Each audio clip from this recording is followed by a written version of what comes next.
बिस्मिल्लाहिर्रहमानिर्रहीम, अस्सलाम वालेकुम। हमारे इस चैनल में खुश आमदीद। मैं इस वक्त बाहर गली में खड़ी थी, समझ नहीं आ रही थी कि अब क्या करूं। अपनी हालत की वजह से मुझसे चला नहीं जा रहा था और मैं इस वक्त शदीद कमज़ोरी महसूस कर रही थी। लेकिन मेरे ससुराल वालों को मुझ पर रहम नहीं आया और मुझे इसी हालत में घर से बाहर निकाल दिया। परेशानी के आलम में मैं चल तो पड़ी, लेकिन समझ नहीं आ रही थी कि अब मैं क्या करूं। मैं अपने मैके भी वापस नहीं जाना चाहती थी, क्योंकि मुझे मालूम था कि वहाँ पर जाकर भी मेरे साथ क्या सलूक होगा। लेकिन अब मेरी मजबूरी थी कि इस बीमारी की हालत में कहीं और जा नहीं सकती थी और मुझे वहीं पर जाना था। इसलिए अपने आप को घसीटते हुए वहाँ पर जाने लगी। रास्ते में बार बार मुझे अपने शौक पर गुस्सा आ रहा था, जिसने एक बार भी मेरा ख्याल नहीं किया, जिसे मेरी बीमारी का ख्याल नहीं आया और किस तरह उसने अपनी माँ के साथ मिलकर मुझे घर से बाहर निकाल दिया। मैं इस वक्त शदीद परेशान थी और खुद को हौसला देते हुए आगे बढ़ रही थी। मेरी आंखों से आंसू बह रहे थे और सामने का मंजर बार बार धुंधला हो रहा था, लेकिन फिर भी मैं अपनी आंखों को साफ करके आगे बढ़ जाती। खुद को घसीटते हुए मैं अम्मा के घर आ गई। ये घर कभी मेरा भी था, यहाँ पर मेरा बचपन और जवानी गुजरा था और फिर इस घर से रुखसत होकर मैं किसी और के घर चली गई। लेकिन अब जब यहाँ पर आती हूँ तो ये घर पराया लगता है, क्योंकि इस घर के मुकीन कोई और है। दरवाज़ा खुला हुआ था और मैं वैसे ही अंदर आ गई। सामने भाभी अपने दोनों बच्चों को लेकर बैठी हुई थी और उन्हें खाना खिला रही थी, जबकि भाई इर्द गिर्द कहीं नजर नहीं आया। वो ना जाने कहाँ पर था, वरना इस वक्त तो वो घर पर ही होता था। मैं जैसे ही अंदर आई तो भाभी की नज़रें मेरी तरफ उठी।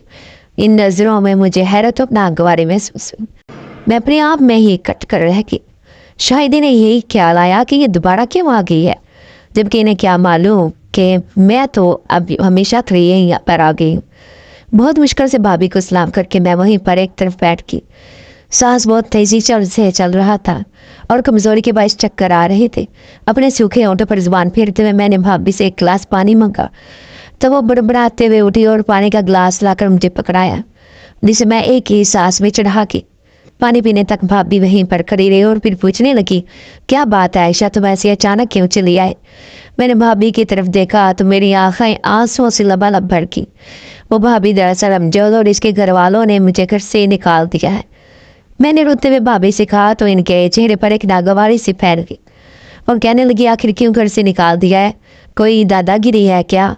जब इनका दिल करता है तुम्हें घर से निकाल देते हैं और यहाँ पर बेच देते हैं। अब यहाँ पर हमारे पास कौन सा फैक्ट्रियाँ चल रही हैं? तुम्हारा भाई मुश्किल से चंद हज़ार कमाता है और मैं किस तरह इसमें से सारा महीना खींच तान कर गुजारा करती हूँ, तुम्हें अच्छी तरह मालूम भी है।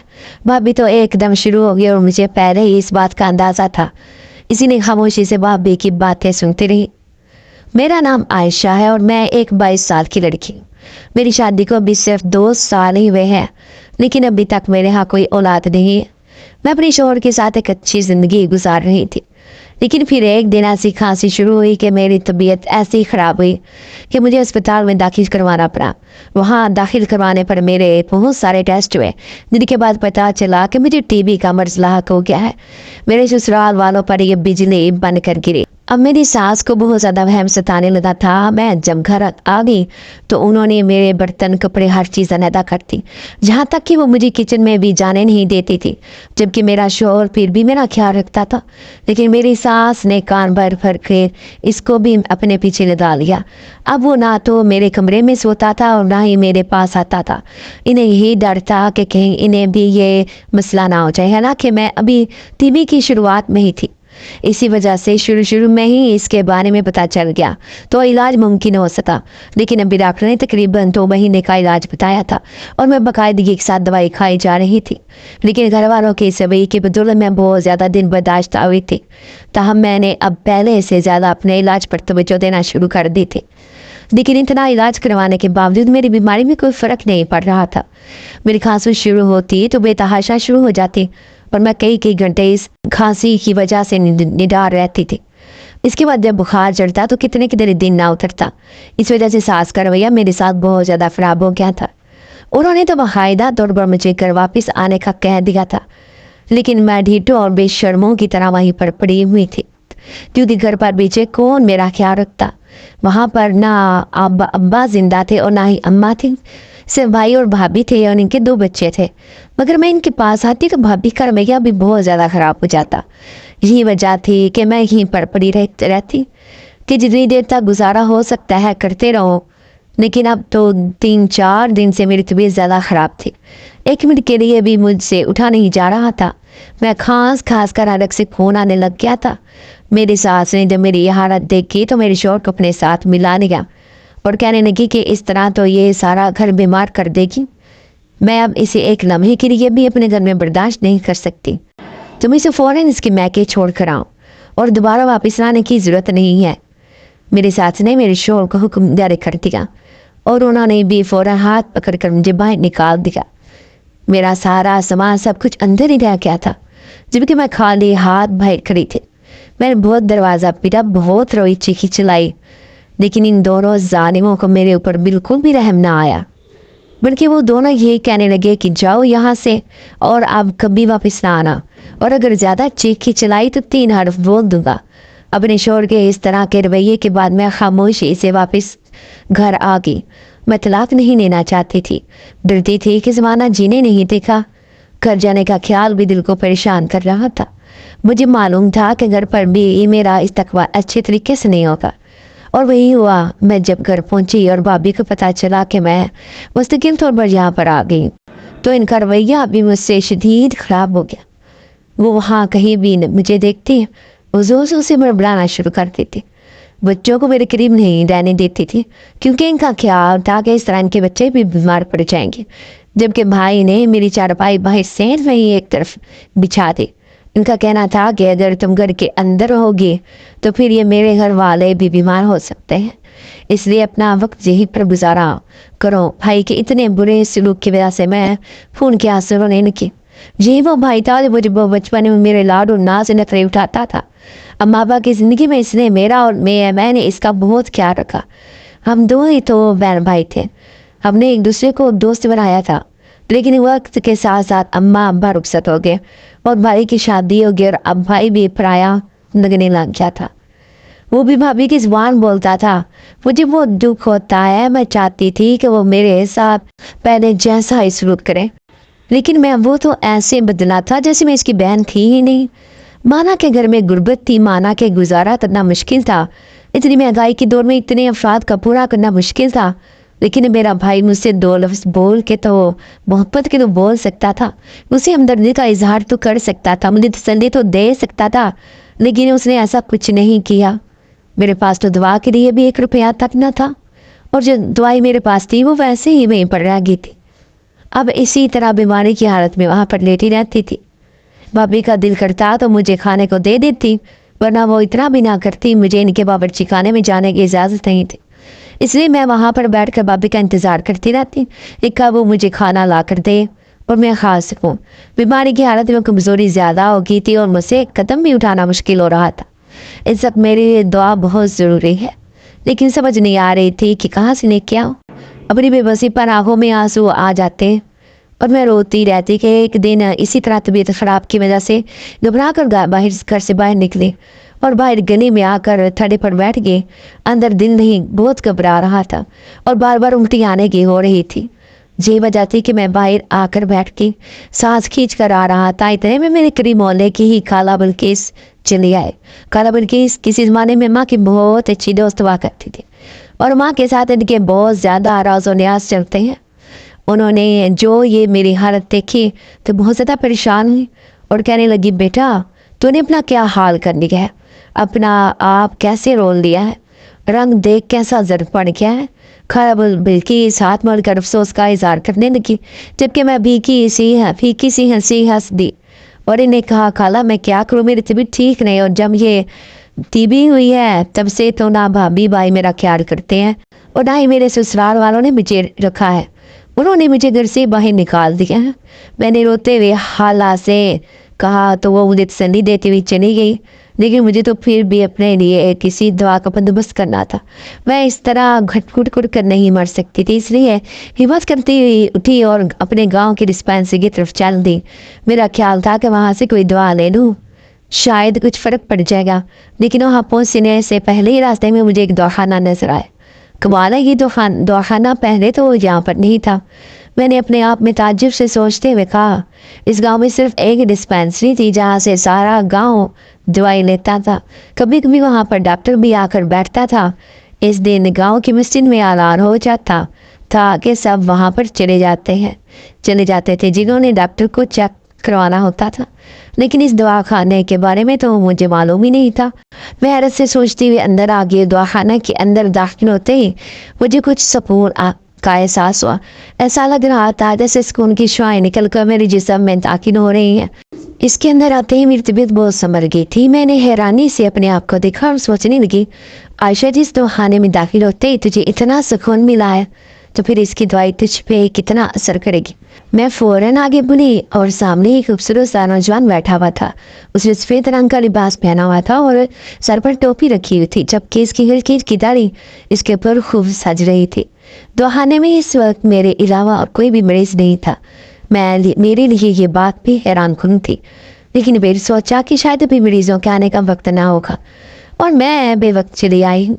लेकिन मैं जैसे ही इस नौजवान के पास पहुंची, इसे सलाम करके फिर दवाई के बारे में पूछा कि मुझे यहाँ से दवाई लेनी है, इसकी औकात कार क्या है। तो वो कहने लगा कि आप अभी अपना मर्ज बताकर दवा ले सकती हैं, इसके कोई मखसूस औकात कार नहीं है, आप जब आना चाहें आपको दवा मिल जाएगी। इस नौजवान ने बड़ी नरमी से मुझे कहा तो मैंने फ़ौरन इसे अपनी बीमारी के बारे में बताया और कहा कि मैं कितने अरसे से टीबी से लड़ रही हूँ। इस वजह से मैंने बहुत ज़्यादा बर्दाश्त किया है, मुझे सांस नहीं आता, मेरे फेफड़े कमज़ोर होते जा रहे हैं और अब तो खांसी के साथ खून भी आने लग गया है। मेरी हालत बहुत ख़राब हो गई है। मैंने अपनी हालत के बारे में तफसील से इसे आगाह किया। वो बहुत गौर से और खामोशी से मुझे सुन रहा था। मैंने जैसे ही बात मुकम्मल की तो वो उठ खड़ा हुआ और पास पड़ी हुई चंद दवाइयों में से कुछ दवाइयाँ उठाकर उसने चंद पुड़ियाँ तैयार की और एक लिफाफे में डालकर मुझे दे दी और कहने लगा, आपने ये दवा 2 वक्त खानी है और अपनी खुराक का खास ख्याल रखना है। अगर आपके पास खुराक के लिए पैसे नहीं हैं तो हम आपको 2 वक्त की खुराक भी देंगे, लेकिन आपने अच्छी खुराक खानी है। इसकी ये बात सुनकर मैं हैरान रह गई कि दवा के साथ साथ वो मुझे खुराक भी देंगे, जबकि मेरे पास तो दवा के भी पैसे नहीं थे। और यही बात मैंने इससे कह दी। मेरी बात सुनकर वो हंस दिया और कहने लगा, ये एक फलाही इदारा है जहाँ पर आपको 1 रुपया भी देने की ज़रूरत नहीं है।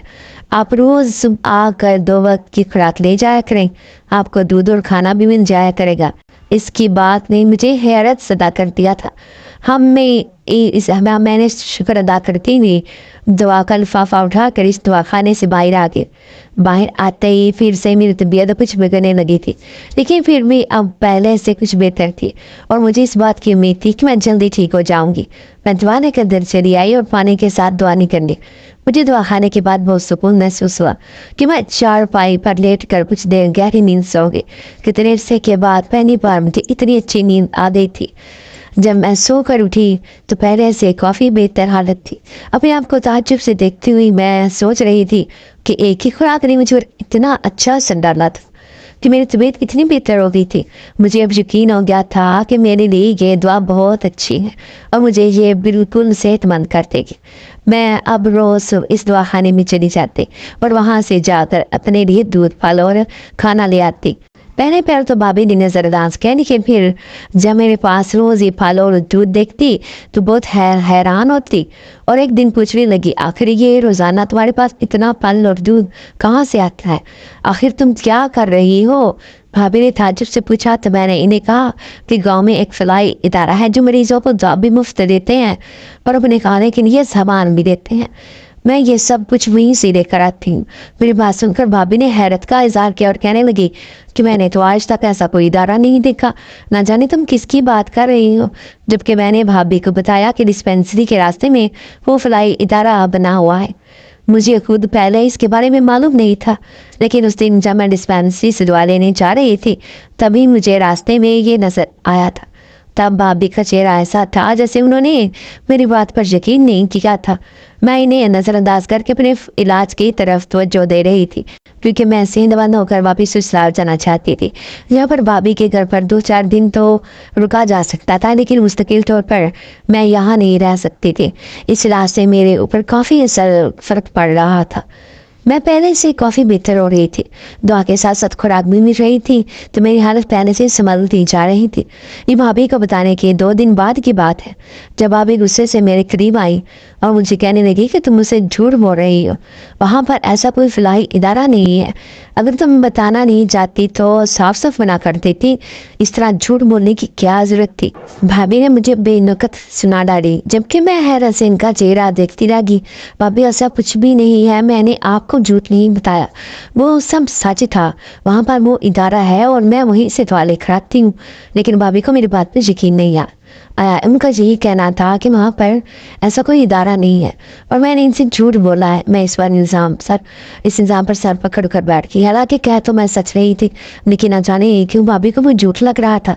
तब जब भाभी नहीं मानी तो मैंने भाभी से इतना ही कहा कि ठीक है, अब कल जब मैं वहाँ से अपने लिए पार्लर दुआ लेने जाऊँगी तो आप भी मेरे साथ ही चलिएगा, फिर आपको खुद ही मालूम हो जाएगा कि मैं सच कह रही हूँ।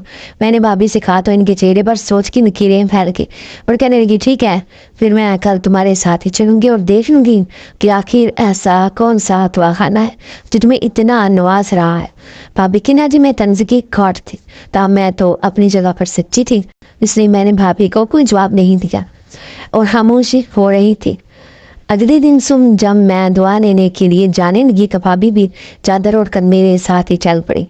मैं दोनों डिस्पेंसरी वाले रास्ते की तरफ हम चल पड़े तो फिर एक जगह रुककर मैंने भाभी से कहा कि ये देखिए, ये सामने वो दीवार दवाखाना है।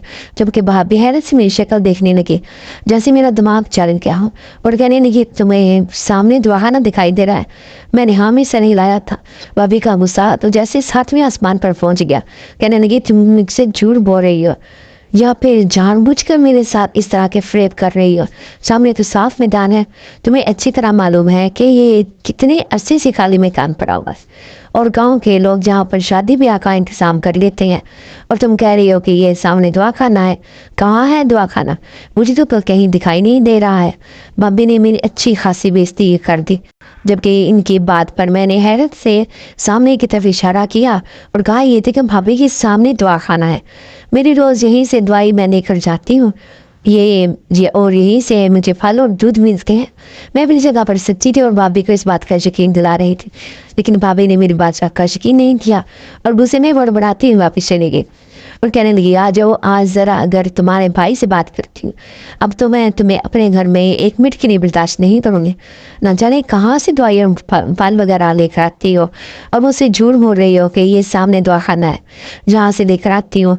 हद है भाई, एक तो हम तुम्हें अपने घर में रख लें पाल रही हैं वहाँ से, और ऊपर तुम हमारे साथ ही धोखा फ्रॉड कर रही हो। भाभी ने मुझे बेनकत सुना डाली और मैं परेशानी के आलम में भाभी के पीछे चलती आई। मुझे यकीन नहीं आ रहा था कि भाभी को वो दवाखाना दिखाई नहीं थी अधिका, जबकि मैं तो वहीं से दवा लेकर आती हूँ। मैं रो देने वाली हो गई थी, लेकिन भाभी भी किसी तौर पर मेरी बात का यकीन नहीं कर रही थी। और शाम को इस बात का ये नतीजा निकला कि जब भाई घर पर आया तो भाभी ने एक की 4 नदाकत सुनाई और कहने लगे ना जाने हमारी बहन किस किस के साथ मुकाला करके ये सब चीज़ें लेकर आती है और मेरी इस तरह धोखा से धोखे दे रही है कि मैं इस दवाखाना से लेकर आती हूँ, जबकि वहाँ पर दवाखाना का वजूद ही नहीं है। भाभी ने भाई का दिमाग अच्छा खासा खराब कर दिया, जबकि भाई गुस्से में मेरी तरफ बढ़े और कहने लगे कि मैं तो तुझे अपने घर रखना ही नहीं चाहता था, लेकिन तेरी बीमारी की वजह से तेरा लिहाज किया। अब जाओ, निकल जाओ यहाँ से, दफा हो जाओ। जिसके साथ मुकाला किया है इसी के साथ ही जाओ।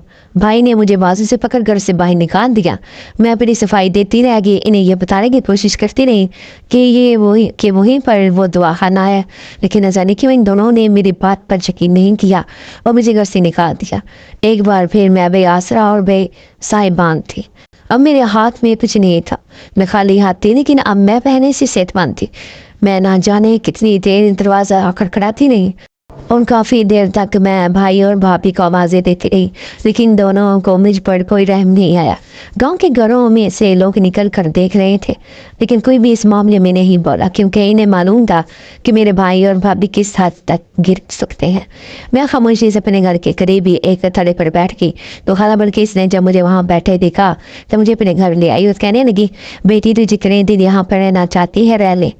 तेरी माँ ने मुझ पर बहुत एहसान किए थे, वो बहुत अच्छी और नेक औरत थी। ना जाने तेरा भाई किस पर चला गया है, जिसे अपनी बहन और घर की इज्जत का बिल्कुल ख्याल नहीं। लेकिन तू फिक्र ना कर, अब तो जब तक यहाँ पर रहना चाहती है रह सकती है। मैं कोशिश करूँगी कि तेरा हर मुमकिन ख्याल रखूँ। खाला बल्किस ने मुझे हौसला देते हुए कहा तो मैं जैसे दिल से इनकी ममनून हो गई। फौरन बढ़कर इन्हें अपने किले लगा लिया और रोने लगी, जबकि खाला बल्किस मुझे थपकी देते हुए दिलासा देने लगी। खाला के घर आने के बाद मैं अगले दिन इस दवाखाने से दवाई लेने के लिए गई तो मैंने इस लड़के से कहा, भाई मैं कल अपनी भाभी को लेकर यहाँ पर आई थी। जबकि वो कहने लगी कि तुम पागल हो, यहाँ पर कोई दवाखाना नहीं है। इन्हें ये दवाखाना दिखाई ही नहीं दिया और उल्टा उन्होंने मेरी बात का यकीन भी नहीं किया। घर जाकर उन्होंने मेरे भाई से शिकायत कर दी। अब आप बताएं आखिर इन्हें ये दवाखाना क्यों दिखाई नहीं दिया, जबकि मुझे तो वाज़ेह तौर पर ये नज़र आता है। मैंने उलझे हुए अंदाज में इससे पूछा तो वह हल्का सा मुस्कुरा दिया और कहने लगा, आप भी अपनी जगह बिल्कुल ठीक है, जबकि आपकी भाभी भी सच बोल रही हैं। इसके इस तरह कहने पर मैंने उलझे हुए इसे देखा और पूछा, आखिर हम दोनों एक ही वक्त में सच कैसे बोल सकते हैं। मेरी बात सुनकर उसे आगे से जो मुझे बताया वो सुनकर तो मेरे रोंगटे खड़े हो गए।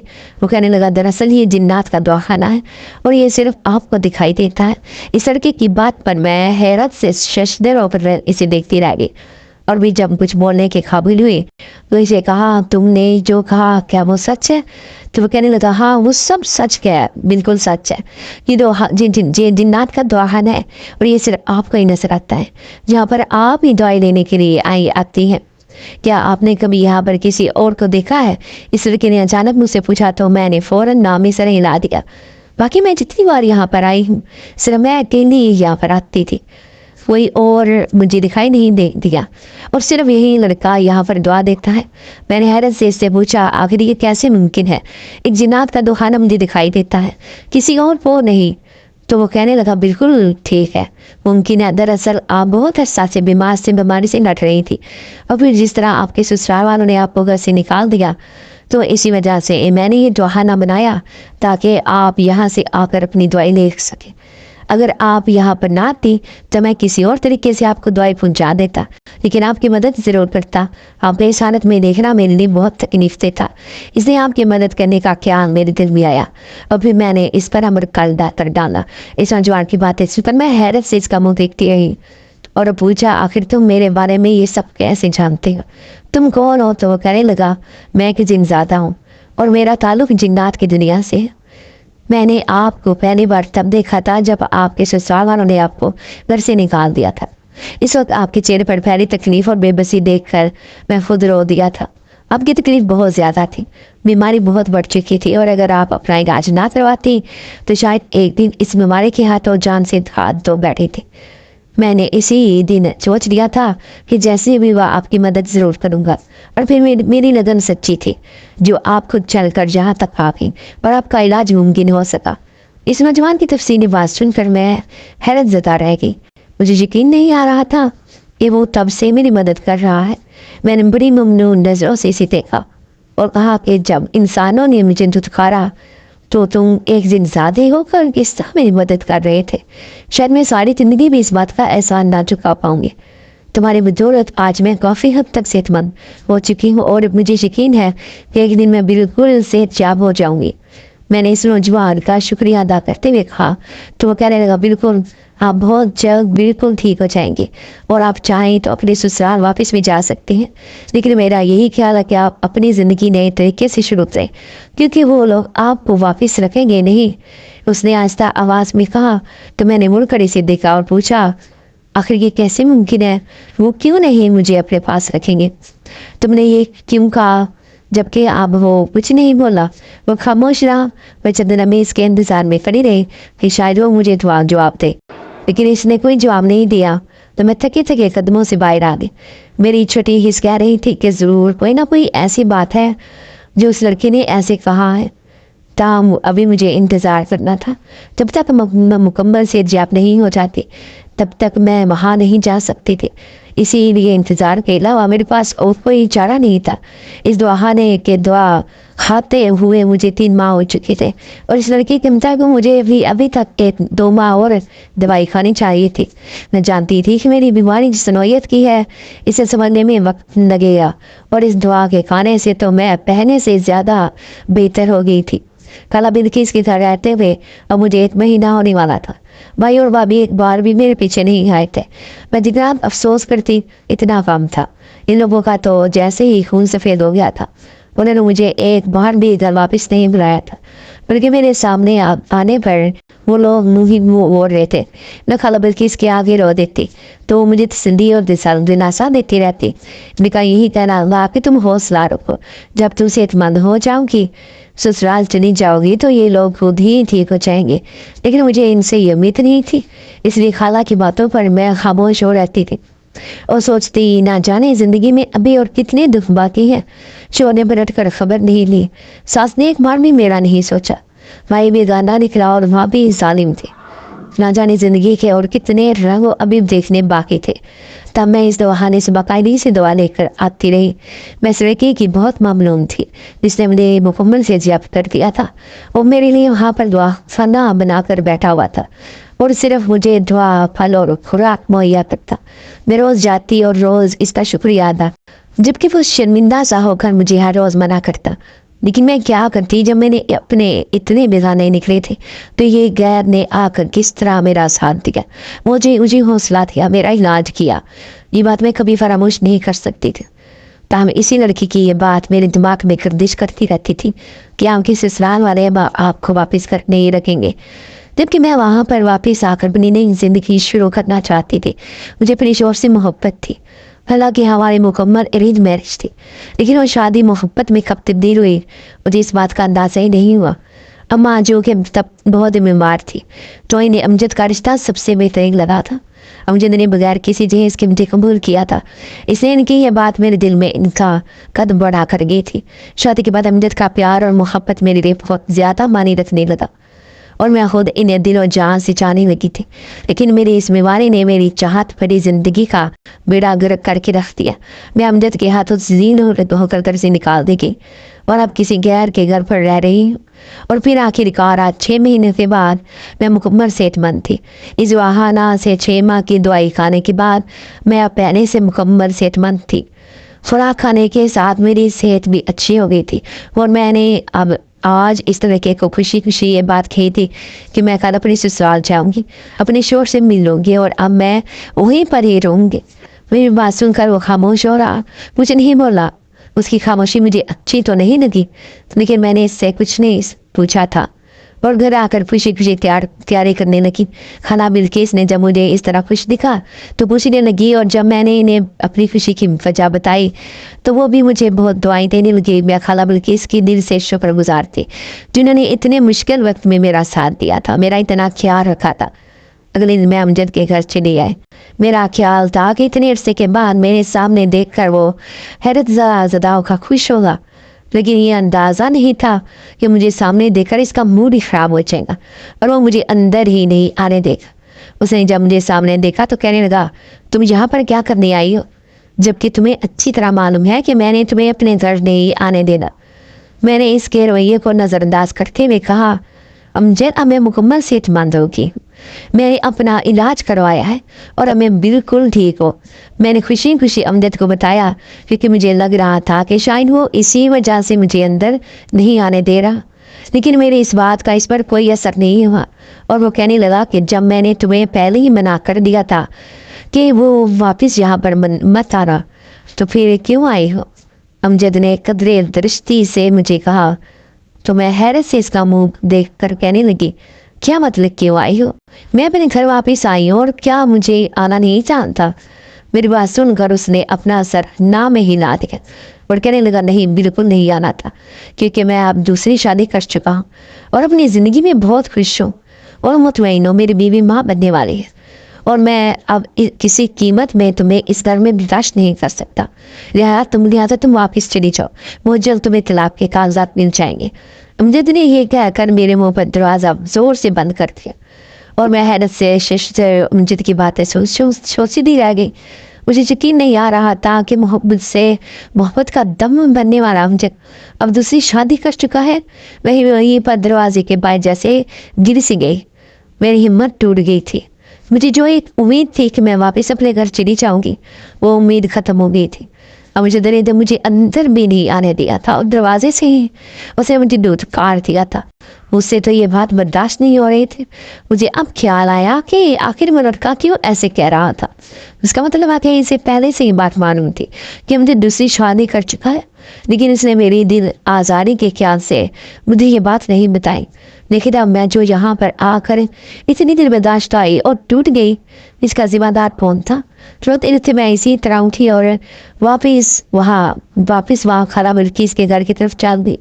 خالہ نے جو یوں مجھے ٹوٹے ہارے واپس آتے دیکھا تو انہیں مجھ سے کچھ پوچھنے کی ضرورت ہی نہیں رہی. انہیں سمجھ آ گئی تھی کہ امجد نے مجھے قبول نہیں کیا اور گھر واپس بھیج دیا ہے. امجد کی اس حرکت کی وجہ سے میں کتنے ہی دن ایک صدمے کی کیفیت میں رہی تھی. مجھے یقین نہیں آ رہا تھا کہ وہ شخص اتنی آسانی سے میری محبت کو پلا کر کسی اور کو جگہ دے دے. میں کتنے ہی دن شوق کے عالم میں تھی. خالہ بلقیس نے مجھے بہت حوصلہ دیا، ہمت دی اور وہ مجھے گائے بگائی سمجھاتی بھی رہتی. لیکن میرا دل تو جیسے ٹوٹ سا گیا تھا اور مجھے جینے کی کوئی آس نہیں رہی تھی.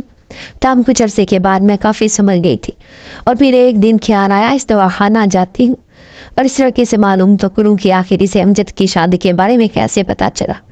یہ سوچ کر میں دواخانہ چلی گئی اور وہ تو جیسے میرا ہی منتظر تھا.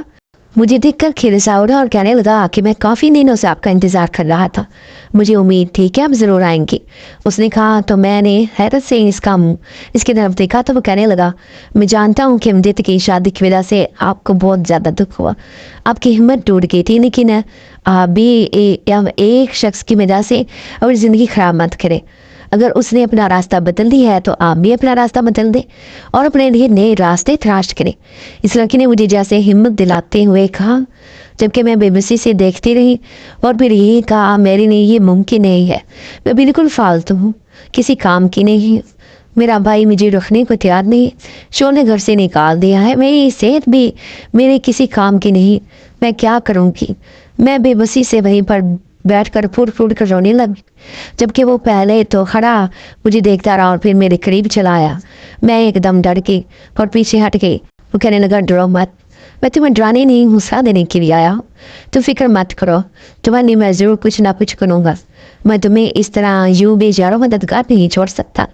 اس نے مجھے ہمت دلاتے ہوئے کہا تو میں ایک دم سر اٹھا کر اسے دیکھنے لگی. بھیگی آنکھوں کے پار اس کا چہرہ وہاں سے دکھائی دے رہا تھا. میں نے حیرانی سے اس سے سوال کیا اور کہا کہ تم کیوں میرے ساتھ کھڑے ہو جبکہ میرے اپنوں نے مجھے دھتکار دیا ہے، وہ مجھے اپنانے کو تیار نہیں، لیکن تم میرا ساتھ دے رہی ہو، آخر کیوں؟ میں نے الجھے انداز میں اس سے سوال کیا. تو چند لمحے خاموشی کے بعد وہ کہنے لگا دراصل اس کا بہت سادہ سا جواب ہے، میں تمہاری محبت میں مبتلا ہوں، تمہاری خاطر سب کچھ کر گزرنے کی ہمت رکھتا ہوں، اس لیے تمہیں کہہ رہا ہوں کہ تم فکر مت کرو، جب تک میں یہاں ہوں ہر ممکن خیال کروں گا، تمہارا ہر طرح ساتھ دوں گا. اس کی بات نے میرے سارے وجود میں کرنٹ دوڑا دیا اور میں جیسے اس سے نظریں چراتی ہوئی وہاں سے اٹھ کر واپس خالہ بلقیس کے پاس چلی آئی تھی. مجھے یقین نہیں آ رہا تھا کہ وہ جنزادہ میری محبت میں مبتلا ہے اور اسی محبت کی وجہ سے وہ یہ سب کچھ مجھ کرنے پر مجبور ہے.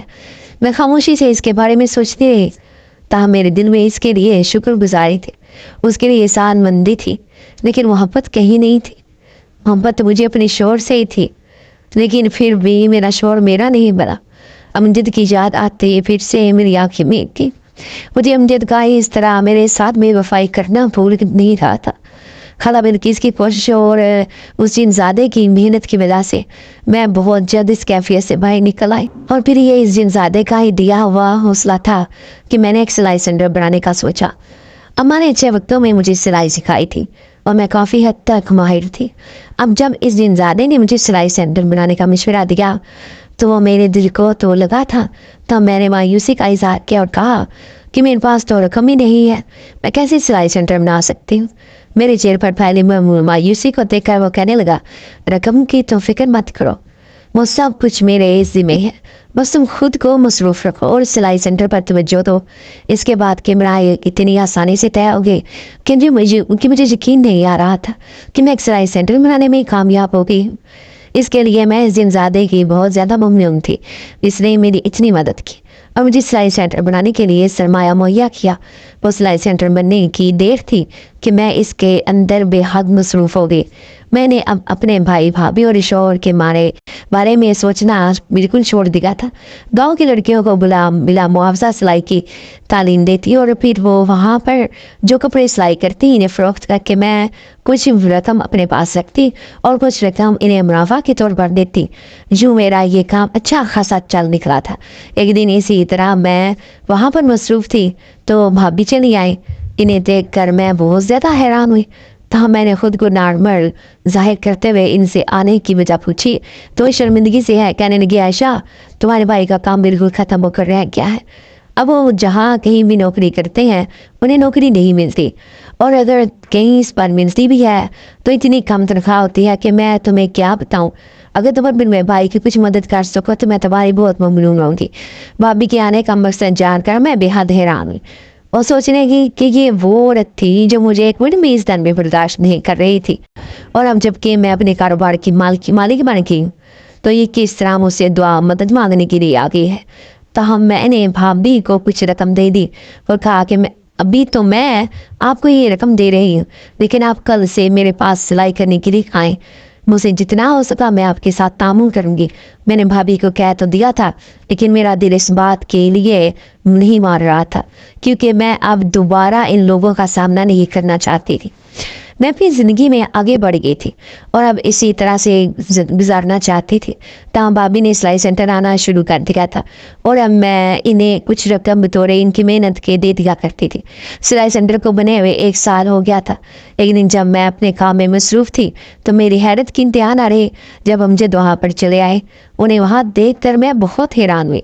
मुझे यकीन नहीं आ रहा था कि वो इस तरह यहाँ पर आ सकते हैं। तब मैंने काफ़ी खुश्क लहजे में इनसे इनकी आमद का मकसद पूछा तो वो बड़े शर्मिंदा से अंदाज में कहने लगा, आयशा मैं सिर्फ तुमसे माफ़ी मांगने के लिए आया हूँ। मैंने तुम्हारे साथ जो सलूक किया वो माफ़ करने की काबिल तो नहीं है, लेकिन तुम्हारा तो बहुत बड़ा है। तुम चाहे तो मुझे माफ़ कर सकती हो, तुम्हारी बहुत मेहरबानी होगी। अमजद ने मुझसे शर्मिंदा सी लहजे में कहा तो मैंने इनसे कहा, अब आपको किस तरह से मुझसे माफ़ी का ख्याल आ गया जबकि आपने तो मेरी जगह किसी और को दे दी थी और अब आप अपने घर में बहुत खुश थे। आपकी बीवी तो माँ बनने वाली थी, फिर अब क्या हुआ?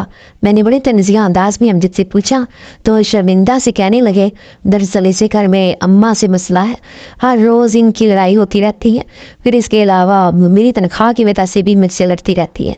अम्मा को बात बात पर तुम याद आती हो और फिर पर तुम पर किए हुए अपने जुल्म याद आते हैं। तुम तो सिर्फ बीमार थी लेकिन हमने तुम पर जुल्म की इंतहा कर डाले, तुम्हारा बिल्कुल ख्याल नहीं किया। अगर मैं तुम्हारे इलाज की तरफ ध्यान देता तो तुम वो कमर से ज़ियाब हो जाती, लेकिन मैंने बीमार बीवी का ख्याल रखने की बजाय से घर से निकाल दिया और एक सेहतमंद बीवी ले आया। मुझे माफ़ कर दो आयशा, मैं माफ़ी के काबिल तो नहीं हूँ, लेकिन जानता हूँ कि तुम्हारा दिल बहुत बड़ा है और अगर तुम मुझे माफ़ कर दोगी तो मेरे साथ घर चलो, वो घर तुम्हारा मुंतज़िर है। अमजद ने जब ये कहा तो मैं इन्हें फ़ौरन जवाब दिया और कहा कि मैंने आपको अल्लाह की रज़ा के लिए माफ़ कर दिया, लेकिन मैं आपके घर नहीं जा सकती क्योंकि वहाँ से मुझे आपने 2 दफ़ा दुदकार कर निकाल दिया था। आपको आपका घर मुबारक हो, आइंदा कभी आप मेरे पास इस वजह से मत आइएगा। अमजद को तो मैंने साफ इनकार करते हुए भेज दिया। तहाँ मेरे दिल में फिर भी इनकी मोहब्बत थी क्योंकि इनके जाते ही मेरी आँखें भीग गई। लेकिन मेरी निगाह जब सामने पड़ी तो मुझे ज़्यादा वहाँ पर खड़ा मुस्करा रहा था और मुझे हौसला देकर कह रहा था, तुमने जो किया अच्छा किए। हाँ तो डियर व्यूअर्स, आप ही बताइए कि आयशा ने अच्छा किया या नहीं? अपना कमेंट का इज़हार ज़रूर कीजिएगा। तो अपनी दुआ में याद रखें, अपना बहुत सा ख्याल रखिएगा और आपने चैनल को ज़रूर सब्सक्राइब कर लेना है और साथ में बने बेल के आइकन को ऑल पर प्रेस कर लेना ताकि मेरी हर आने वाली वीडियो अब तक लाजमी से पहुँच सके। तो अपनी दुआ में याद रखिएगा, अपना बहुत सा ख्याल रखिएगा और जान से पहले ज़रूर सब्सक्राइब कीजिएगा और वीडियो को लाइक करना मत भूलिएगा। ओके, अल्लाह हाफिज़।